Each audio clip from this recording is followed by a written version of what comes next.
नमस्कार। सुमेश गितोड़े क्लासेस में पुनः आप लोग का स्वागत है। मैं Sumesh Gitode, MSc mathematics, BEd, CG SET qualified, CG TET qualified, CGPSC mains 6 बार दिया है। सीजी व्यापम के जरिए लेक्चरर मेंस पोस्ट पर मैं सिलेक्टेड हूँ। सीजीपीएससी के द्वारा असिस्टेंट प्रोफेसर मेंस के पोस्ट पर मैं सिलेक्टेड हूँ।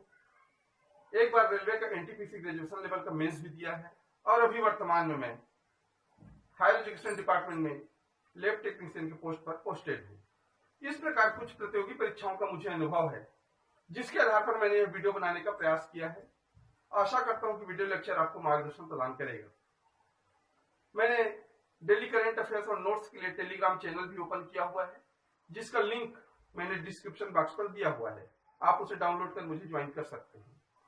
साथ ही साथ मैंने छत्तीसगढ़ और संविधान के ऊपर बहुत सारे वीडियो यूट्यूब पर अपलोड किए हुए हैं, जिसका लिंक भी मैंने डिस्क्रिप्शन बॉक्स पर दिया हुआ है। आप उन्हें देख सकते हैं और पसंद आए तो जरूर से लाइक कीजिए, शेयर कीजिए और सब्सक्राइब करना ना भूलें। मेरा चैनल बिल्कुल फ्री चैनल है, इसलिए अधिक से अधिक शेयर करें और सब्सक्राइब करें।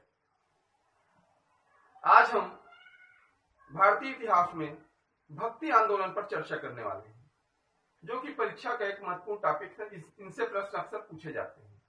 मैंने आज इस वीडियो लेक्चर में उन सभी बातों को समावेश करने का प्रयास किया है जो परीक्षा की दृष्टि से महत्वपूर्ण है और परीक्षा में या तो पूछे गए हैं लास्ट टाइम या उनसे महत्वपूर्ण तथ्य का मैंने संकलन किया है। चलिए हम देखते हैं आज भक्ति आंदोलन। भक्ति आंदोलन का जो सूत्रपात है वो 15वीं-16वीं शताब्दी के मध्य में हुआ था। यहीं से भक्ति आंदोलन प्रारंभ हुआ। इसके यदि कारण में जाए हम, तो कारण में उस समय था कि हमारे यहाँ मुस्लिमों का साम्राज्य था उस समय। तो उस समय हिंदू जो थे, हिंदूवादी जो थे, हिंदू का जो धर्म है, उन दोनों का समावेश हुआ था, हिंदू और इस्लाम धर्म का। तो यहां से इसका एक सूत्रपात होता है 15वीं-16वीं शताब्दी के मध्य में। मुख्य रूप से उस समय दो धर्म थे, हिंदू और इस्लाम। साथ ही साथ इनसे प्रभावित होकर बहुत से अन्य धर्म भी हुए, जबकि बौद्ध और जैन धर्म बहुत प्राचीन धर्म थे। लेकिन हम 15वीं-16वीं शताब्दी की बात करते हैं तो केवल हिंदू और इस्लाम धर्म थे। अब यहाँ पर जो हम आज जो चर्चा करने वाले हैं, मुख्य रूप से हिंदू धर्म पर हम चर्चा करेंगे। हिंदू धर्म में हम सबसे पहले प्रारंभ करते हैं कि ये भक्ति आंदोलन का सूत्रपात होता कहां से है। तो इसमें हम देखेंगे कि भक्ति आंदोलन का जो सूत्रपात है वो मुख्य रूप से दक्षिण भारत से प्रारंभ होता है। याद रखेंगे, ये परीक्षा में पूछा भी गया है कि भक्ति आंदोलन का सूत्रपात कहां से हुआ है सर्वप्रथम, तो वो है दक्षिण भारत से हुआ है।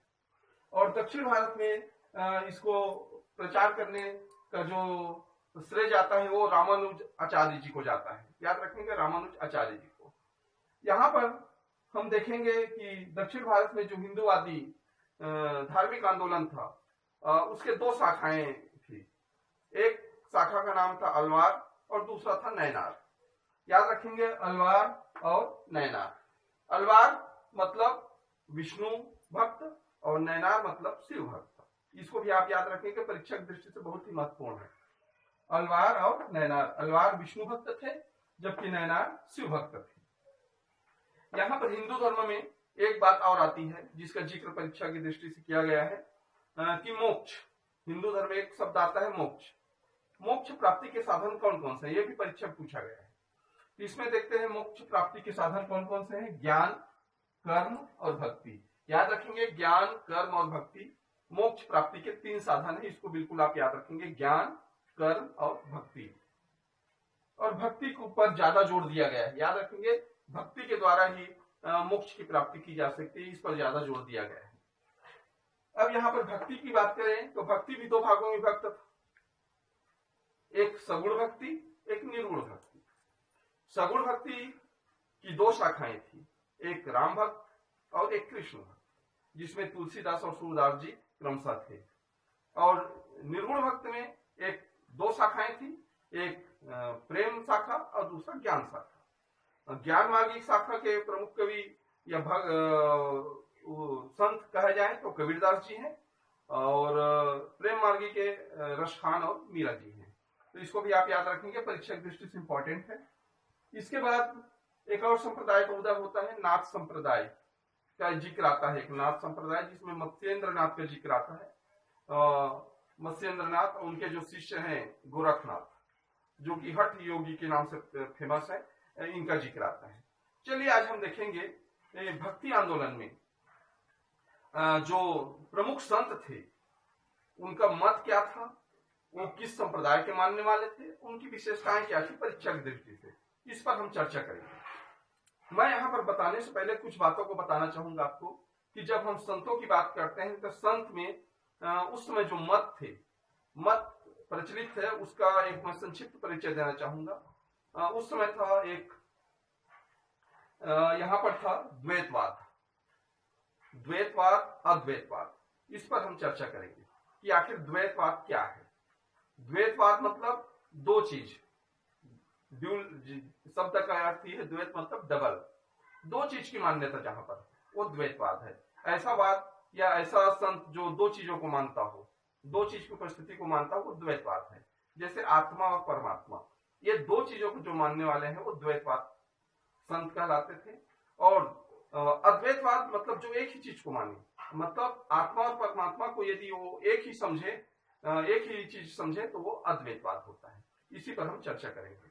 चलिए देखते हैं। सर्वप्रथम रामानुज आचार्य, इनको श्रेय जाता है दक्षिण में भक्ति आंदोलन प्रारंभ करने का। बहुत इंपॉर्टेंट ये आचार्य हैं रामानुज आचार्य, जो दक्षिण भारत में भक्ति आंदोलन को सूत्रपात इन्होंने किया था।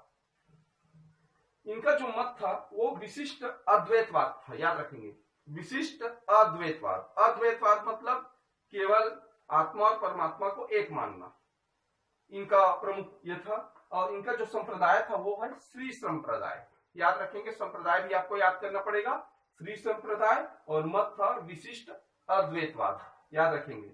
और इनका यदि शॉर्टकट में हम इसको याद करना चाहें तो इसको हम रवि या रवि के रूप में इसको याद कर सकते हैं। रा से रामानुजाचार्य और वी से विशिष्ट अद्वैतवाद, ये कोट के रूप में आप इसको याद कर सकते हैं। दूसरा नाम आता है माधवाचार्य, दूसरा नाम है माधवाचार्य। इनका जो मत है वो है द्वैतवाद, याद रखेंगे, द्वैतवाद मतलब आत्मा और परमात्मा दोनों अलग अलग चीज मानते हैं। इनका मत में आत्मा अलग चीज है और परमात्मा अलग चीज है। इनका जो संप्रदाय है वो है ब्रह्म संप्रदाय, याद रखेंगे, ब्रह्म संप्रदाय। और इनका जो विशेष में देखते हैं, इसका कोड में एमडी कर सकते हैं, माधवाचार्य द्वैतवाद, एम से माधवाचार्य और डी से द्वैत, ऐसा करके हम कोडिंग कर सकते हैं इसको। तीसरा नाम आता है प्रभु वल्लभाचार्य, याद रखेंगे, प्रभु वल्लभाचार्य। ये शुद्ध अद्वैतवाद इनका मत है। ये किस मत के मानने वाले थे? शुद्ध अद्वैतवाद, मतलब ये भी आत्मा और परमात्मा को एक ही मानते थे। लेकिन इनका प्रमुख जो था मत वो पुष्टि मार्ग पर आधारित थे, याद रखेंगे, पुष्टि मार्ग। इनके जो वल्लभाचार्य उनके जनक माने जाते हैं। और ये संप्रदाय देखें तो संप्रदाय में रुद्र संप्रदाय से संबंधित थे। तो इसको भी आप याद रखेंगे, मत भी याद रखना है आपको और संप्रदाय भी याद रखना है। इसके बाद आता है निम्बकाचार्य। निम्बकाचार्य देखते हैं द्वैत अद्वैतवाद, इनका मत। अब ये कैसे हुआ? द्वैत भी मानते हैं, अद्वैत मतलब दोनों चीज को जो मानते हैं वो आचार्य है निम्बकाचार्य। इंपॉर्टेंट, इसको लिख लेंगे आप। निम्बकाचार्य एकमात्र ऐसे संत थे जिन्होंने द्वैत और अद्वैत दोनों बात का समर्थन किया था, मतलब आत्मा और परमात्मा को भी माना था, उनकी उपस्थिति को स्वीकारा था, और आत्मा परमात्मा दोनों एक ही है करके ऐसा भी माना था, और अलग अलग है करके भी दोनों को मान्यता दी थी। इस प्रकार ये अद्वैत और अद्वैतवाद दोनों का समर्थन करते हैं। इनका जो संप्रदाय है वो सनक संप्रदाय के नाम से जाना जाता है, याद रखेंगे, सनक संप्रदाय। और इसका यदि कोडिंग हम करें तो एनडीए कर सकते हैं, निम्बकाचार्य द्वैत अद्वैतवाद, एन से निम्बकाचार्य, डी से द्वैत, ए से अद्वैत, निम्बकाचार्य द्वैत अद्वैतवाद। इसका बाद इस नाम आता है शंकराचार्य। शंकराचार्य बहुत ही फेमस आचार्य है, याद रखेंगे, जो कि परीक्षा में पूछा जाता है, आदि शंकराचार्य के नाम से जाने जाते हैं। और इनको प्रच्छन्न बौद्ध भी कहा जाता है, इस बात को आप याद रखेंगे, प्रच्छन्न बौद्ध। कारण यह है कि उन्होंने जो महायान शाखा थी उसके समर्थक थे, उनके अनुयायी हो गए थे, उनके सिद्धांतों को इन्होंने माना था, इसलिए इनको प्रच्छन्न बौद्ध कहा जाता है, शंकराचार्य को। इनके द्वारा जो मत है वो अद्वैतवाद है, याद रखेंगे, अद्वैतवाद। और इन्होंने 4 पीठ की भी स्थापना की थी, ये भी महत्वपूर्ण, याद रखेंगे। 4 पीठ आदि शंकराचार्य का बहुत इंपॉर्टेंट है, इसको भी आप याद रखेंगे। ये इसका कोडिंग करें तो SAD करके हम कर सकते हैं, शंकराचार्य अद्वैतवाद करके। S से शंकराचार्य, A और D से अद्वैतवाद। इसके बाद अगला नाम आता है एकनाथ, तुकाराम और ज्ञानदेव। ये संत थे एकनाथ, तुकाराम और ज्ञानदेव। ये वैष्णव भक्ति शाखा से संबंधित, याद रखेंगे, वैष्णव भक्ति शाखा से संबंधित थे तीनों। और इनका जो संप्रदाय है वो वरकरी संप्रदाय के अंतर्गत आता है, याद रखेंगे, वरकरी संप्रदाय। और इनका जो प्रचलन था, इन्होंने जो उपदेश दिया था, धार्मिक आंदोलन चलाया था, वो महाराष्ट्र में थे, इसको भी आप याद रखेंगे। महाराष्ट्र के संत थे एकनाथ, तुकाराम और ज्ञानदेव। इसके बाद आते हैं गुरु नानक देव। गुरु नानक देव निर्गुण भक्ति शाखा के थे। इन्होंने जात पात में किसी प्रकार के भेदभाव नहीं किया था। और ये सिख संप्रदाय से संबंधित, याद रखेंगे, सिख संप्रदाय से संबंधित थे। और इनका जो एरिया था वो पंजाब था। इसके बाद अगला नाम आता है दादू दयाल। ये भी निर्गुण भक्ति शाखा से थे।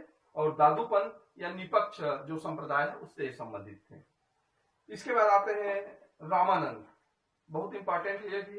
रामानंद का जिक्र इसलिए आता है कि क्योंकि रामानंद ने जो भक्ति आंदोलन को दक्षिण भारत से उत्तर भारत में लाने का श्रेय इन्हीं को जाता है, रामानंद को। याद रखेंगे, परीक्षा में पूछा भी जाता है कि भक्ति आंदोलन को दक्षिण भारत से उत्तर भारत किस संत ने लाया, तो यहाँ पर नाम आता है रामानंद, इसको आप याद रखेंगे। और रामानंद के 12 शिष्य थे, उन शिष्यों में से एक कबीरदास जी से, इसको भी याद रखेंगे, कबीरदास, रविदास, इन लोग उनके शिष्य थे। और ये रामवत संप्रदाय से संबंधित, याद रखेंगे, रामवत संप्रदाय। और ये उत्तर भारत में इनका विस्तार था, उत्तर भारत में इन्होंने धार्मिक आंदोलन चलाया था। इसके बाद नाम आता है श्रीचंद। श्रीचंद एक संत थे। ये इनके विशेषता यह है कि गुरु नानक जी के पुत्र थे, याद रखेंगे, गुरु नानक जी के पुत्र थे।